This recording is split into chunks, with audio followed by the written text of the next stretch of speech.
I met my friend Chuck about 1.5 years ago. We were both part of an online local group for single parents, and eventually met offline with other group parents. I have known Britt since high school. Chuck's wife died of childbirth complications the day their daughter was born, more than 2 years ago. Britt is a few months out of a 9-year relationship. Both of them have expressed wanting to meet other people. And I thought they'd be good for each other because of common interests, and we all have kids of similar ages. 2 days before Christmas, Chuck and Britt went out on their first date.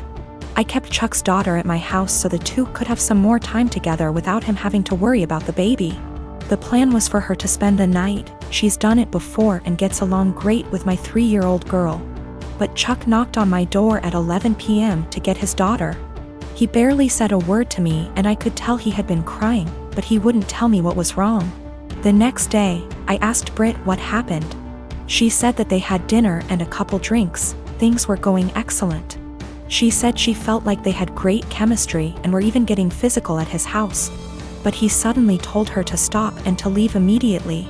She swears that she has no idea what she did wrong and is really hurt by the whole thing. I believe her because she is really sweet and social. I've never seen her do anything to piss anyone off. I tried to talk to Chuck at the same time to get his side of the story and see what went wrong. All he said that he wasn't feeling it and didn't want to discuss it further. I didn't push it, but when I went to wish him a Merry Christmas a day later, I saw he had deleted me from his social media. I texted it to him instead and asked, "You okay?" But no response. I am seriously hurt and don't know what to do. Chuck has become one of my closest friends, and our daughters are the best of friends too. I am really worried that this has something to do with his wife. And I want to apologize if he felt like I was pressuring him to date after her death. At the same time, I don't want to overstep boundaries and bother him when he's having a hard time. It's been over a week and I'm worried / upset. I want to start by saying that I don't have the best relationship with my mom. I have an older sister, and growing up my mom always tended to control me and tried to override any decisions I make, saying that I was young and naive and she always knew better. I cut contact with her for a few months after she tried to get involved in my marriage. My husband and I been together for 3 years, and he has always been telling me to be more gentle with my mom. I had a miscarriage a few days ago. It's devastating and I really thought it'll get easier, but I'm still feeling excruciating pain and frustration.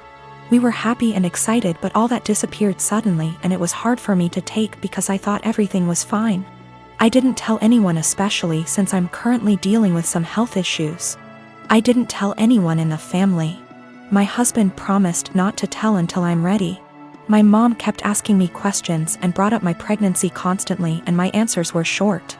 Because I didn't want her to know, since she'd call everybody and let them know.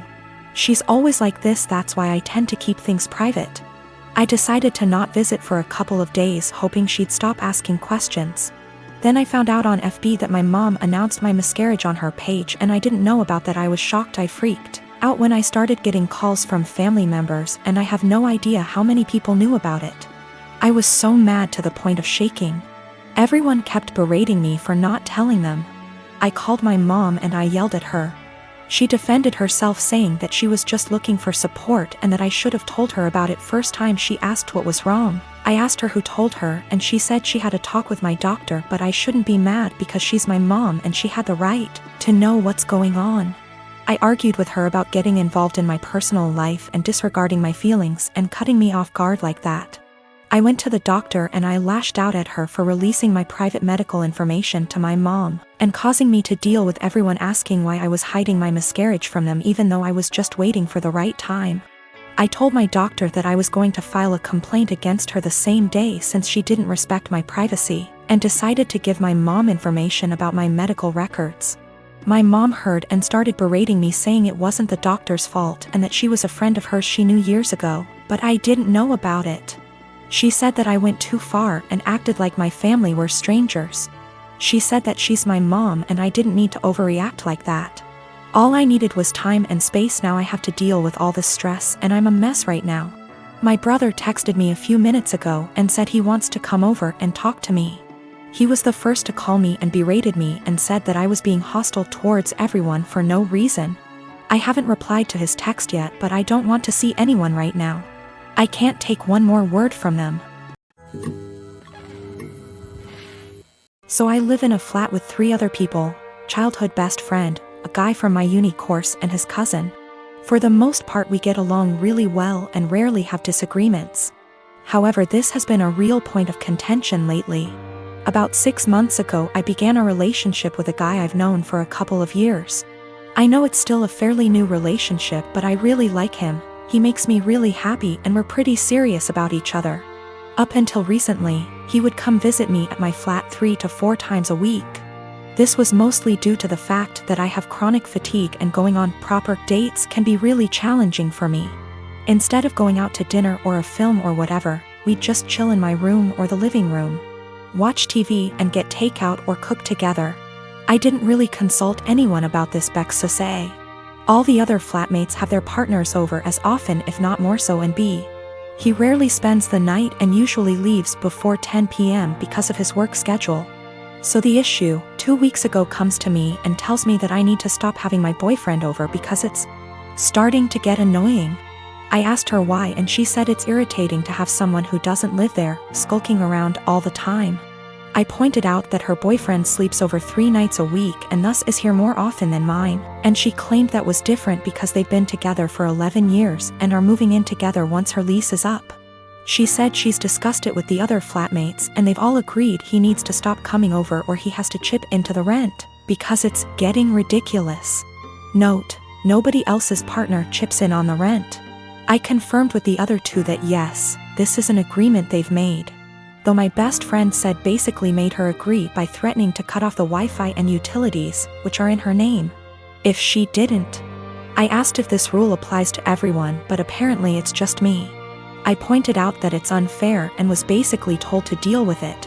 My potential assholery, I've begun loudly insisting that if my partner isn't allowed to come over, neither is anybody else's. If I answer the door to anyone's partner, I'll send them away. If I come home and someone's partner is there, I'll make a point to mention that I thought we weren't having partners who don't pay rent over anymore. I've asked boyfriend over and over how much rent he's paying and pretend to be affronted and make a fuss when he says he doesn't. Everyone's pretty pissed at me and is telling me I'm being unreasonable. I know I'm being petty, but I think it's unreasonable that there's one rule for me and another for everyone else, and I'm trying to make that point. Am I really the asshole here? Some questions people keep asking. If I knew of something my boyfriend was doing to be annoying / if anyone had told me that he was doing something, I'd have included it. I'm not aware of anything he does, and when I ask why I doesn't like him, I just get a shrug and just do. I will also state I'm bi, and she's never had an issue with any female partners I've had.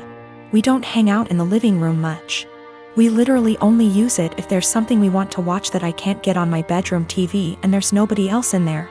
We use the kitchen more often than the living room, but honestly even that isn't that often. We eat far too much takeout pizza rip. A lot of people seem confused, so just clearing up who's who in the situation. The one who brought all this up is not my best friend. Not to get too much into a tangent, but basically just over a year ago I was moving out of halls at university and was looking for a new place, so we decided to move in together. At the same time, a dude from my course was looking for a flat share. We couldn't find a 3-bed but found a really nice 4-bed, and he mentioned his cousin was also looking for somewhere to live, so she got on board too.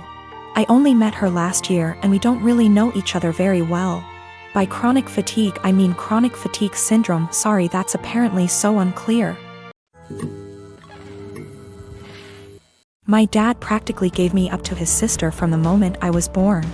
My mom died when she was giving birth to me.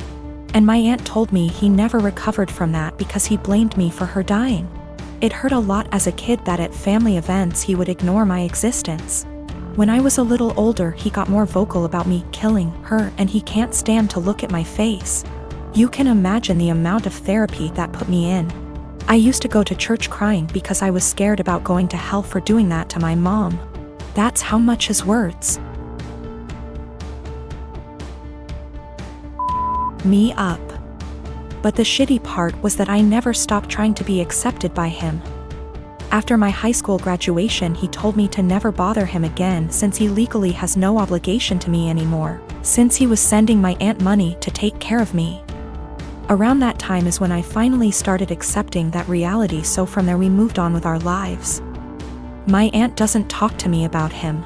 Sometimes my grandparents do, and that's how I found out he got married.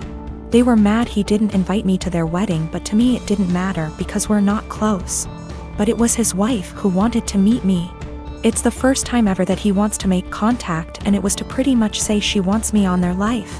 She doesn't know the real reason about why we're estranged. He asked me to please not say anything, and maybe this could be a way to reconcile after all. But he was only doing it for her. That much was clear when we talked. I never said I would be. He still insisted on us meeting at their place because she really wanted to meet me. All she thinks is we were estranged for not getting along in my teenager years, going to college and losing touch because of life stuff. It pissed me off that he played it off as us just not talking for petty reasons. Meanwhile, the actual reason damaged me for years. I told her the truth. Everything he said to me. That he was never a parent to me, that was all my aunt. It was definitely a shock for her. The outcome was a disaster. Everyone has heard about this now. My grandmas in particular told me she understands my anger. But this was his chance finding someone since losing my mom, and now it's been put in jeopardy. My dad is devastated. They think it was going too far to ruin his marriage that way when he was willing to include me in their lives, which could have been the start of our relationship. And they say not only did I ruin that, but also possibly wrecked his marriage. She just doesn't agree at all with what he did, and it could have been avoided if I didn't say anything. For me, it was hard not to tell the truth after the lies made it seem like it was nothing serious. I couldn't ignore what happened after what it did. If it was the right call, since it put their whole marriage at risk after all.